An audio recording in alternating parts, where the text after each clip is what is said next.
So welcome back, everyone. Making soap is a popular hobby for many people, but for one local woman, her hobby turned into a passion project to help others. Amicus Soap Company isn't really a company. Instead, it's described as a good soap for great causes. I met up with the woman behind the soap. Sarah, our friend Jace told us about you, and he said, you got to check out this Amicus Soap Company. Like, you just have to check it out. It's this woman, she comes and hands out soap for free to different people. And I was like, of course.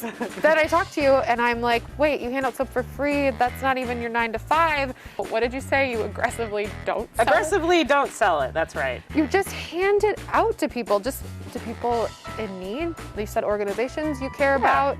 That's right, especially after the uprising earlier this summer in the wake of George Floyd's death. I needed to do something that was direct and simple and colorful and fun for me, as well as a way to connect and be friendly to people around me who I see working so hard to rebuild our community. I'm like, where do you find the time to hand all this out? Do you make it and then you hand it out? Do you have people that help you do this? I do have one assistant though, and that's my cat who's appearing in the window as we film. Mitz is not helpful. It is sometimes confusing to people when I say this is free, I won't take money for it. Maybe if you want to, you can post on my Facebook page about what you were inspired to do and pass it on somehow. Pass on a small tiny bit of gratitude just to keep us in community. Gratitude, love, and cleanliness. Okay, well let's do soap. Unfortunately, it's a little too cold for us to actually make soap Oh, right. today. I should probably preface that. We can't actually make soap because it just has to be a very cleanly process. I can't just like walk into your house and make soap. Well, what I brought out were some of the ingredients, the funnest ingredients. Some of the oils that we use for scent, and some of the colorant, and some of the oils that we use for conditioning, and the stuff that makes your skin feel extra nice. Like, these colors are so pretty. Thank you. That's one of the funnest parts of it. Yeah. Is playing with the colors. Some of these things you can get at a local store.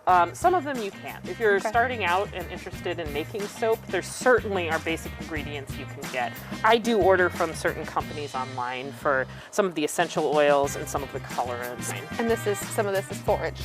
You got it. This is actually wild plantain. It's dried. I have one of the soaps that I've put this in. I've crumbled it up, and it's a beautiful herb that grows absolutely everywhere. Very much considered a weed, but absolutely excellent for the skin. Go in your yard, people. This is the best kind of foraging there is. You're right. Some of the other ingredients that I love to use for conditioning and lather are some shea butter, sweet almond oil. This is called rice bran oil. I thought maybe you could take a guess what this kind of liquid stuff is. Crisco? No, it's kind of got a bad reputation. Castor oil. Oh, castor oil. It was like, Crisco works, right? Well, you can actually use Crisco in soap if you want to. You're Thank you. brilliant. I'm here all day, everybody. You're correct. Okay, cool. Well, I have to try a soap. I want the one that looks like Rainbow Bright. Oh, that one's excellent. So here's some more. Gosh. I hope you like the feel of it. Oh, it's very like bubbly. This is luxury. There you go. I hope it feels good. Oh, it does. And not dry. That's the idea. Yeah, not at all. Oh man, thanks. It's just been a joy to do it. I really have enjoyed being able to give back to some of the organizations in the community, like the Minnesota Indian Women's Resource Center, A Dream of Wild Health, an Indigenous youth food sovereignty project, Reclaim mental health services for LGBTQ youth.